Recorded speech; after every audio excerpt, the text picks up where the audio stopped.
Welcome to the Fire and Earth podcast with your hosts, Jason Mefford and Kathy Gruber. Fire and Earth, giving you the keys to unlock your limitless potential.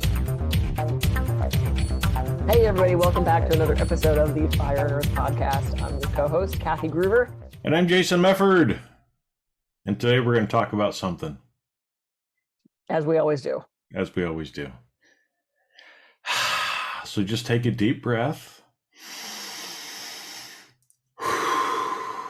Because we're going to talk about the in-ness of the moment. The in-ness of the moment. That's an interesting term, right? The is-ness. Is-ness? Yeah. I'm thinking in-ness. Accepting what is. So the is-ness of the moment. Oh, the is-ness of the moment. Well, I guess it could go both ways. Maybe we'll have to talk about both of those things. I don't even know what the in-ness of the moment is. Oh. Being in the moment. Well, let's start talking about the is-ness of the moment then, right? Because again, that's a funny word that we just kind of made up, I think. I don't think it's in the dictionary. I don't think you get very Eckhart Tolle many... talks about the is-ness of the moment all the time. So maybe okay. Yeah. Okay. But so what does that mean to you, Kathy? Because I know that was one of the things you thought about bringing up and talking about today. Yeah. So, so often we fight against what is. I need to lose the weight. I twisted my ankle. I have to go to this meeting I don't want to go to. A friend of mine just tore his Achilles. And when I did this as a daily pause and I said, you have to accept what is in this moment, he said, even my torn Achilles. And I said, yeah, because you can't make it different. It just is. So that's why it's accepting the is-ness of the moment. And our stress and our unhappiness comes from not accepting what is. Now, we want to keep striving. We want to get better. We want things to, we want to work on ourselves and change the things around us to be better for everyone. And what is right now is unchangeable because it's right now. Yeah, and I think that's an important distinction, right? Because we're not talking about don't plan for the future, don't try to change your circumstances, but can you stop and just look at what is, right? Because I know too, a lot of times that one of the little words that will drive you crazy in life is the word why. Why? Most of the time it doesn't matter, right?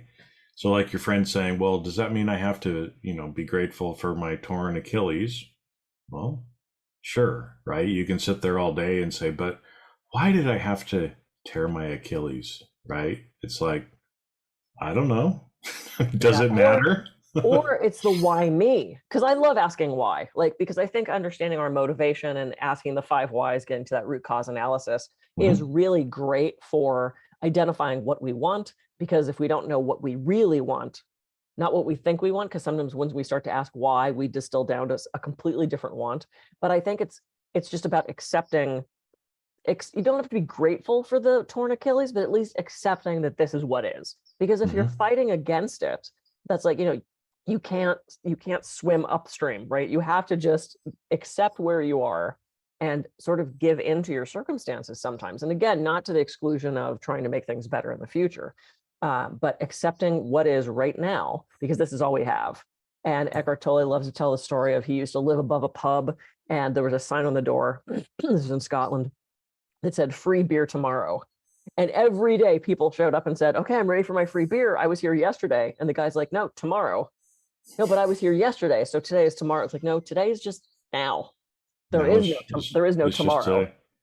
Just today.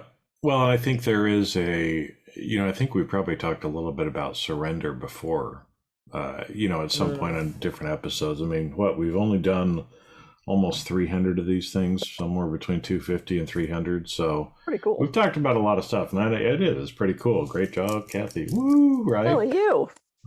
So that we've kept it going, but I think it's so much of the time we're always wanting to be somewhere where we're not currently, right? And so if you stop and think about that kind of theoretically, right? Again, imagine the universe or God or whatever you believe in is up above looking down and has provided or given you, and your choices that you've made throughout your whole life have gotten you to exactly where you are today. And if you're just sitting there wishing, hoping, praying, wanting for something different, you're being a whiny little bitch. Okay. So don't be a whiny little bitch. Don't do Right? it. Because again, think about it. And it's like, I mean, how would you feel, right? If you had done all these different things for somebody else and helped them get to exactly where they are. And again, where they are is where they want to be because of the choices that they have made. So imagine, here you are sitting off on the side and you're like, wow, I helped Kathy get to where she is today on this Monday morning when we happen to be recording this podcast. She's sitting in her beautiful little apartment in Santa Barbara in her office. She's healthy. She's got everything going. She just went outside and fed the birds and did all this stuff. What a great life Kathy has. And then for Kathy to turn around and go, I don't like where I'm at. I don't like this. Right? I mean, how would you feel? Right? And so every time when we are wanting necessarily to be somewhere else or are not appreciative of what is right now, it's like you're flipping the universe a finger. Yep. Right? And I'm sorry, but if I again, if I'd done all these things for Kathy and she was just complaining to me and flipping me the finger, how much more am I going to do for Kathy? Right. Well, Right? yes, absolutely. And it's not even always not accepting the good stuff. I mean, because I've got a pretty damn good life. I'm in an incredible relationship with a great little apartment that I love with birds and squirrels outside with a healthy cat. Everybody I know right now, currently in my little sphere, is for the most part healthy. The back goes out occasionally, but it's like, and so then what if I twist my ankle, right? And I'm fighting against that, and I'm mad. Oh, I still twist my ankle, and that means I can't wear heels. Yeah, was it a quote negative thing that happened? Well, it was a thing that happened. I get to deem that positive or negative, but it's not in not accepting that it happened. It's just creating more stress. It's creating more issues. It's creating more problems. And you figure we've kind of been raised like that, right? I mean, we always had the countdown on the calendar to summer vacation. We had the countdown on the calendar when senior year was over. We were constantly looking to something else. And how many moments would you like to have back? How many things do you wish you would have relished in that moment rather than wishing the next thing was coming? Right. And it happens with good stuff. And it happens, the good stuff we can usually accept. It's the quote bad stuff that is the things that we fight against. Oh, I didn't want to be in this job still. I need to get a new relationship. I need to, it's like we're just not here. We're just not present with what is. And I remember when I got my PhD and my diploma showed up. And I was so thrilled. I had gone to the post office and my client was there. And I said, do you want to be the first to see this? And she got very excited. And I opened it up and I showed her. And she goes, oh my God, Kathy, I'm so proud of you. And I said, thanks. I said, okay, so now what I get to go do is I'm going to take these other classes. And she goes, whoa, hang on. I said, what? She goes, Jesus, Kathy, you just shit all over your PhD. Like the ink isn't even dry on the diploma and you're planning the next thing you're going to go do. Could you pause for a second and appreciate the fact that you just finished a fucking PhD? And I went, you're absolutely right. Yep. In my Capricorn brain, it was, oh, good, that's checked off, next thing. And it's like, I've had to work really hard to not look at my life as just a checklist, right? I want to relish those moments and I want to enjoy that presence and not just check it off the list and go off to the next thing. Well, because I think it's so much of the time, and I found myself doing the same thing, right? Like you said, I think we kind of see life as a checklist, like, okay, check, got my PhD, now what's next? Instead of stopping and actually relishing that. And something else that you said, as you were kind of talking, I think the terms good and bad, right, is another thing. I mean, anytime that we create labels, put labels on things, we're kind of creating judgment in a way, right? And so I remember, in the Tao Te Ching from Lao Tzu, right? One of the things, and I'm going to paraphrase in my words, but effectively, the minute that you call something beautiful, you call other things ugly, Mm. right? Because by you saying this thing, this person, this whatever is beautiful, you're now comparing that with other things. And by doing that, you're effectively, yes, you're calling that beautiful, but you're calling all of these other things ugly. And so I think it's interesting because our brain wants to go so quickly to this is good, this is bad. Absolutely. But we're doing the same thing, right? It's like, well, when you sprain your ankle, I mean, again, most people we'd say, well, that's bad, right? But what good can come from spraining your ankle? Yep. What lesson can you learn, Yep. right? If you're in a relationship that you don't necessarily like, right, and you want to get out, I understand. I've been in those relationships before. Mm-hmm. But can we be comfortable with the is-ness of the current situation and learn from being in the current situation, right? Yep. So instead of seeing a bad relationship as a bad thing, what if you could see a bad relationship as an opportunity to learn, an opportunity to practice unconditionally loving, even when the other person might not be doing that to you? Or unconditional love for yourself, or patience, Yep. or, who knows what it is, right? It's something very wise to say. I think I've said the parable of the farmer and the we'll see thing. Oh yeah. Well, tell it again, because that is Okay. such a great story. I think people could hear that. I could hear that 100, 1,000 times, Right. and I would still. Well, and the other thing I was going to say is, remember, we had the guest on, Emily, whose whole thing was cancer saved my life. It was her going through that experience, and we're going to have another guest on named Valerie, who experienced the same thing, right? It was through that illness that she grew, evolved, and became what she was. So farmer has one son and one horse, huge tracts of land, but only one thing to plow. And the neighbors gather around and said, "Oh, it's such a shame you only have one boy and one horse. There's so much more work you could do." And he says, "We'll see." So the next day, the horse runs away. And the village gathers around and says to the farmer, "Oh no, you're one horse, you're going to starve. There's no way you can work your fields now. This is such a shame." And he says, "We'll see." And the next day, the horse comes back and brings like all these other wild horses with it. And they start to live on the land. And the village gathers around and says, "Oh my gosh, you have so many more horses now. You can plow so much more land. This is so great. You're so lucky." He said, "We'll see." So a couple days later, his one son gets on one of the new horses, trying to get him used to the method of plowing. The horse bucks, the kid falls off, breaks his arm. The village gathers around. "Oh no, your only son. This is such a tragedy. Whatever will you do?" And the farmer says, "We'll see." And the following week, the army comes through, and they are taking all able-bodied men to go fight in the war, surely to die. And because the son had broken his arm, he couldn't be taken and got to stay behind. And the village gathers around and says, "Oh, you're so lucky. Your son broke his arm." And he says, "We'll see." It's like you never know where that stuff's going to lead. And I don't know about you, but there's been so many times where it's like something quote bad happened. I didn't get the role. The guy didn't say yes to the date. The job fell through. The book didn't get picked up. The speaking gig didn't happen. And it ended up being the best thing that didn't happen, right? It's the "be careful what you wish for" thing.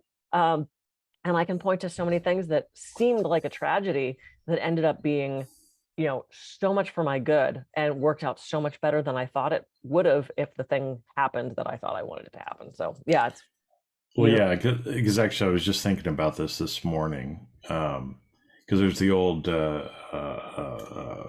song, "Thank God for Unanswered Prayers," right? The unanswered prayers song. And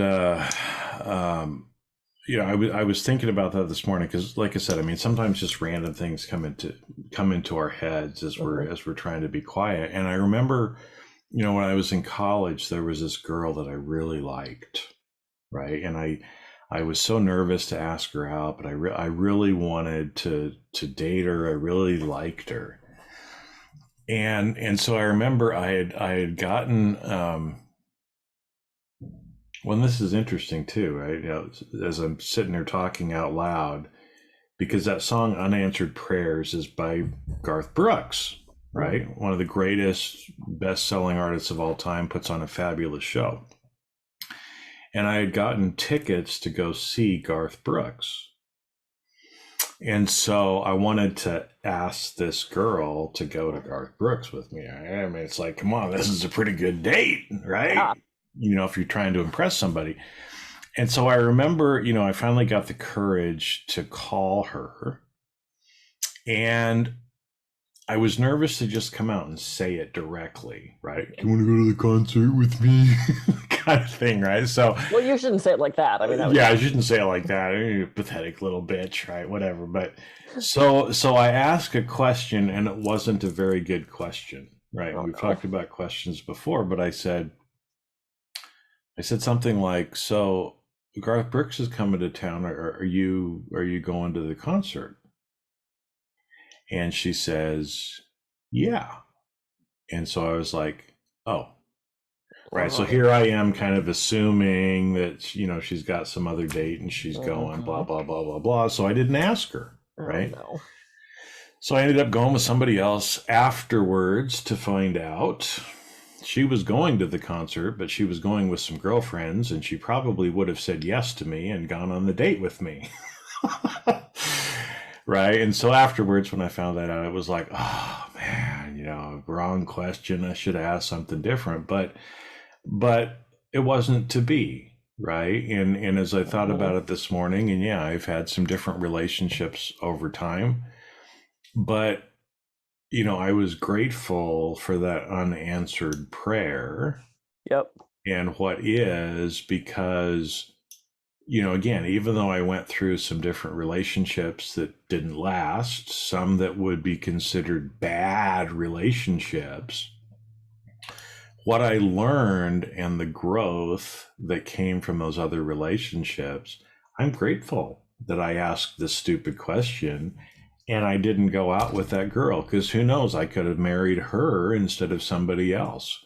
I wouldn't have learned the lessons that I learned by being in the other relationships. So at the time, God, it was devastating, I right? was devastated, right? Like, oh man, right?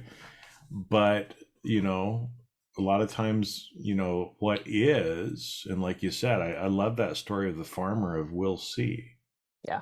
Right. Because often, so much of the time, when things like the horse runs away and your son breaks the arm or the leg, you think those are bad things, but those may actually be some of the greatest things that could ever happen to you because of the growth or the change in path that you might take that ends up happening because of those things. Yep. So can you be grateful? Can you be in the isness of accepting what is? Yep. Right. Instead of always wanting to be somewhere else. Right. And again, not saying you're going to sit, rest on your laurels forever and you're never going to accomplish anything. We want to keep moving forward and we want to keep changing and growing. A friend of mine posted something on Instagram a couple days ago. It was, you get to take the blue pill or the red pill. The blue pill sends you back to junior high with knowing everything you know now, or the red pill gives you $4 million. And I said, show me the money. And she said, really? You wouldn't go back? And I said, look, if I go, first of all, you can't pay me enough to go back to junior high. That was just a nightmare. Even with what I know now would be more frustrating because I thought everybody was insane back then. So if I change one thing, so if I now, with my decades of learning, go back to 7th grade, I might not go to Hollywood because, well, it's not going to work anyway. I might not drive cross country with the guy I did because, well, we're going to break up anyway. I might not move to that apartment because, oh, it's only going to be temporary and it's going to end up being a nightmare. But all of those things lead me to exactly where I am right now. And where I am right now is amazing and phenomenal and exactly where I'm supposed to be. So if I change one of those decisions, quote, for a better one, I would have a completely different life. Not guaranteed to have a better life. It would be different. And I don't know what that life would be. So I kind of want to keep the one I have. Well, yeah. And I think, it's the shoulda, woulda, couldas, right? Because like you said, I think so much of the time we think, oh, if I had made that different decision, my life would be so much better. You know what? I think the life that you have right now is the best goddamn life you can have. Why? because you wouldn't have made the choices that got you here if there was a better option for you. And again, I'm not talking just about, temporally or financially or any of that stuff, but was the best decisions for your higher self to get you to exactly where you are today. Right. Yeah. So don't spend any time like that, trying to go back and wanting to change things, because chances are the life you have today is better than any other possible life you would have had you made other choices. Or at the very least, it's different. I mean, let's say I went to New York instead of California and I ended up being a Broadway performer. That would be pretty amazing. It wouldn't necessarily be better. Right. It would just be different. Mm-hmm. I would have a different slew of friends. I never would have met you. I never would have met Eric. I never would have, I had said something a couple months back about, I was experiencing that frustration of, why did I stay in my previous relationship for so long? And Eric said, well, had you left him earlier, you probably wouldn't still be in Santa Barbara. And then I wouldn't have met him. And I went, oh my God, absolutely. Because my plan was leave and then leave. I was going to head back to LA. And I didn't. I'm still in Santa Barbara, which means I get to have this incredible relationship that I'm in now. Yeah. And if you would have left earlier, you probably wouldn't have met Eric. Yeah, absolutely. Either, because he wouldn't have even been a possibility. Your lives would not have crossed at that point. Nope. No. I don't have the blueprints, but I know they seem to work out.